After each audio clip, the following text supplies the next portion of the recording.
The China Report for Monday, April 1, 2013. China's yuan hit a 19-year high. The yuan hit a 19-year high on Friday, after the People's Bank of China raised the daily reference rate by 0.08% to 6.2689 per dollar. The yuan is allowed to trade in a 1% band with the US dollar. Some argue that political factors have driven yuan appreciation now that Xi Jinping is making international visits as China's new president. Yuan strength should continue as China has claimed it will not participate in currency wars with foreign central banks.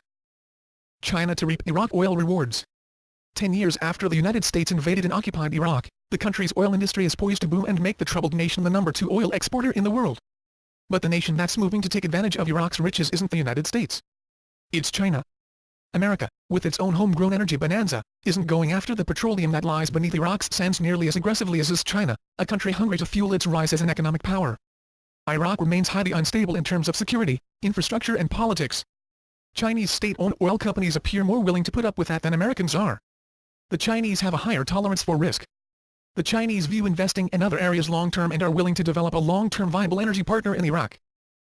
Chinese philanthropist says uneducated people should not have children. Chen Yuangbiao is a Chinese philanthropist with national and international recognition, and is believed to be one of China's richest individuals. The eccentric millionaire known as much for his wacky charitable endeavors as for his generous humanitarian deeds. Chen Yuangbiao declared in an interview that family planning policies need to be adjusted so those who did not receive 9-year compulsory education should not bear children, those who completed high school are allowed 1 child, and those who completed education beyond high school should have their reproduction unrestricted. At the same time, certain remote rural areas should be treatment specially, guaranteeing basic reproductive rights. Did we hear that right? The man actually thinks reproduction is a right. 2 inches China first known deaths from H7N9 bird flu. 2 men have died here after contracting a strain of avian flu that had not been previously found in humans, Xinhua, China's official news agency, reported Sunday. The authorities said the 2 Shanghai men, 27 and 87 years old, fell ill after contracting the H7N9 strain in February and died in March. A third person, a 35-year-old woman from the city of Chuzhou, in neighboring Anhui province, also contracted the strain and is critically ill. China's National Health and Family Planning Commission said it was unclear how the 3 had been infected. The commission said in a statement that all 3 showed symptoms of coughing and fever, which later developed into pneumonia and difficulty breathing.